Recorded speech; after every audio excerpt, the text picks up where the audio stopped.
For today's episode, magluluto na naman tayo ng napakasolid na recipe gamit ang itlog ng pugo, ham at ipon. At habang nilalaga ko yung itlog ng pugo mga kasolid, iwain ko muna yung ham sa ganito kaliliit. Shoutout sa mga bagong viewers at followers dyan, welcome na welcome po kayo dito. At pagkatapos kong mahiwa yung ham mga kasolid, isusunod ko na namang hiwain yung singkamas. Shoutout kay Arienil ng Surigao City. At after ko mahiwa yung mga singkamas mga kasolid, start ko nang prituin yung mga hiniwa kong ham. Bale, isasangag-sangag ko lang to hanggang sa maprito. At pagkalipas ng ilang minuto, pwede na to, iseset aside ko muna mga kasolid. At siguradong nanonood din ngayon si Mario Menjola ng Siniluan, Laguna. Bale, eto nga pala yung balat ng ipon mga kasolid. Lalagyan ko lang ng tubig para makuha ko yung katas mamaya. At start na ako manggisa ng bawang at sibuyas. At shoutout nga rin pala sa ating mga bayaning OFW, mag-ingat po kayo lahat dyan. At dahil okay na yung bawang at sibuyas, ilalagay ko naman yung hipon. At nagpapa-shoutout nga rin pala si Krisha Abo ng Ligao City. At sasangkapan ko na ito ng patis, pamitang durog at halu-haluin. Maraming salamat nga pala dahil lagi kang nagsishare ng mga video ko. At sunod ko nang ilagay yung carrots, green peas at mais. At isusunod ko na nga rin palang ilagay yung hinihiwa-hiwa ko singkamas. At siguradong nanonood din ngayon si Kim Francis Martin ng Japan. Maraming salamat sa panonood. At maglalagay na ako ng isang latang cream of mushroom dito, pati yung pinagkuluan ng balat ng hipon. Sobrang napakalasa nito dahil pati ulo nandito. Siguro may idea na kayo sa recipe na to mga kasolid, pwedeng paki-comment naman. At sunod ko na nga rin palang ilagay ang butter. At tatakpan ko lang to hanggang sa kumulo. At dahil dalaga na yung mga itlog ng pugo mga kasolid, binabalatan na ng mga boys. Nagugutom na daw sila kaya tumulong na sila sa pagluluto. At balikan natin tong niluluto ko mga kasolid, pwede na to. Ilalagay ko naman yung mga pinrito kong ham. Grabe, ganyan pa lang nakakatakam na. Pero mas lalo pa nating pasasarapin mamaya to. Dahil lalagyan ko pa ito ng 4 na Nestle cream. At nagpapa-shoutout nga rin pala si Dominic Peralta ng San Carlos City, Pangasinan. At si Amir Malik Ganyan ng Dubai, United Arab Emirates. At halu-haluin ko lang na mabuti to hanggang sa magsama-sama ang nilagay kong mga rekado. At tatakpan ko muna to dahil papakuluan ko muna. At pagkalipas ng ilang minuto, check natin, pwede na to mga kasolid. Lalagyan ko lang ito ng 2 shrimp cubes. Tapos ilalagay ko na yung binalatan nilang itlog ng pugo. At papakuluan ko lang to ng nasa 2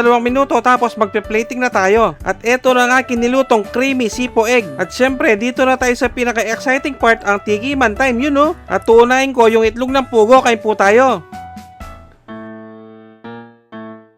Sus Mariosep, kanyama na po. Grabe ang mga kasolid, napakalasa, napakalinamnam at napakasarap. At pag ganito talagang kinakain ko, hindi ko talaga mapigilang sumubo. At siguradong naglalaway din ngayon si Jeffrey Lansangan ng Candaba, Pampanga. At bibigyan ko na kayo ng pamalakas ang perfect bite dito. Yung papaliguan mo ng sipuweg yung kanin, tapos sasalukin mo, yun no? Makantampu. Taksya po, nakalasa ng kalasa. At kung tiyempong hating gabi nyo naman napanood to mga kasolid, mag-automatic pansit kanto na lang kayo mga bossing. Dapat yung spicy ha. Siguro hanggang dito na lang muna ang episode na to. Kanina pa senyas si Bosipa, siya na naman daw ang titikim. Maraming salamat sa mga walang sawang sumusuporta at sumusubaybay sa aking mga video. At sa mga walang sawang nagsishare, maraming salamat, napakasolid nyo. Maraming salamat sa panonood. Basta Kapampangan, manyaman!